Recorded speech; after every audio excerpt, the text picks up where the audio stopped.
The question was asked, how do we react towards wine on Purim, and how do we react towards wine during Kiddush, during the year? Well, we'll start first with Kiddush during the year. We know that when you make Kiddush, it has to be b'makom suda. So that if you make Kiddush on a revius, like 3.5 ounces of wine, you're yoitza the inyan of Kiddush, but you're not yoitza the Kiddush of b'makom suda, that it has to be in a place. Now that would mean that you have either challah there, or you have mezonos, cake, or as many rebbes do, they'll make Kiddush on a becher that has at least 7 ounces. 3.5 goes to be Yotze Kiddush, and 3.5 goes for the b'makom suda. And as far as wine, because if a person is in shul and hears Kiddush, but he doesn't have the b'makom suda, some crackers or a piece of cake or a revius of yayin, then he was not Yotze Kiddush at all.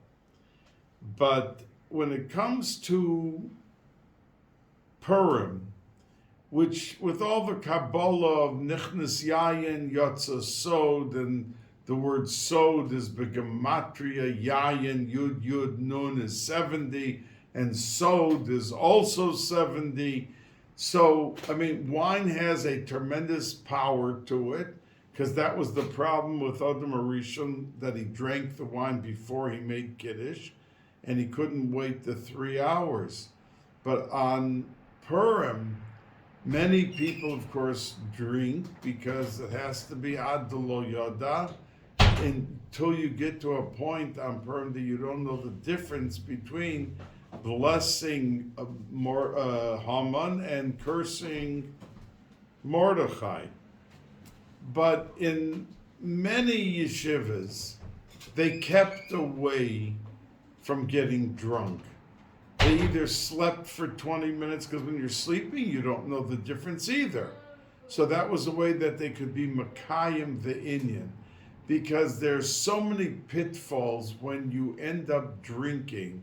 Many people start to drink, and the mitzvahs hayom are out because they're in the bed drunk, that they didn't end up giving shalach manas. They came into shul and there was whiskey on the table, so they started to drink. So half the Megillah they didn't hear properly. They threw all the mitzvahs hayom out the window over a cup of whiskey. So many encourage not to do the drinking on Purim, and that the ad lo yoda you can be makayim by going to sleep for 15 minutes, because on Purim you don't know the difference between this or that,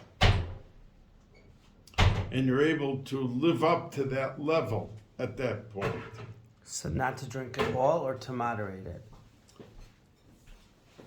The problem is that once someone starts drinking, now we're not talking about a little schnapps cup that they say l'chaim on it.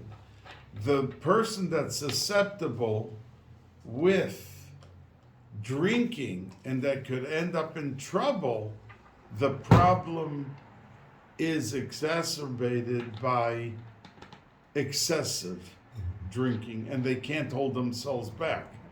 They tasted the whiskey and they want another one, they want another one, they want another one. So that is where the problem comes in. But the Indian of Yayin, that is the backbone. I mean, we make a bracha on wine at a bris at the beginning.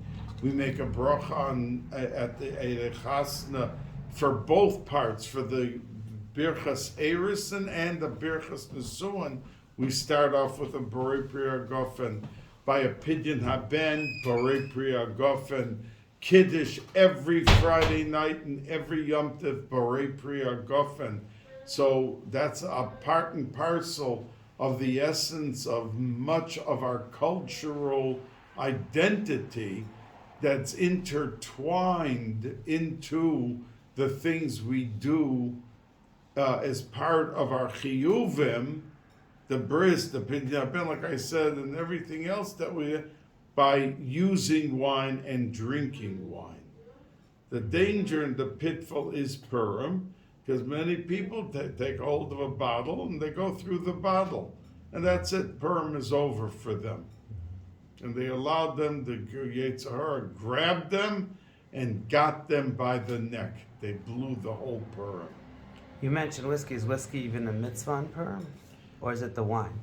Well, on the Ad Lo Yoda, either could be, because a person could come to a point that he gets so drunk that he doesn't know the difference. And drunk you can get from wine or whiskey.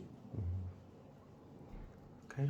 The main thing is that the Simchas Yom Tov and the Mitzvahs Hayom, like I said in the regular share, that every mitzvah begins with a mem, Megillas, Esther, Mishte, Mishloach, Manos, Matonos, Le'avyonim, that all of these begin with the mem to tell us that it's Keneged, the Svarim say, Keneged, the memsa of the mikvah, and that a person who does the mitzvahs hayom on Purim bishleimus is as if he is dipping and being toivel in a mikvah, bringing him to the highest level of tahara.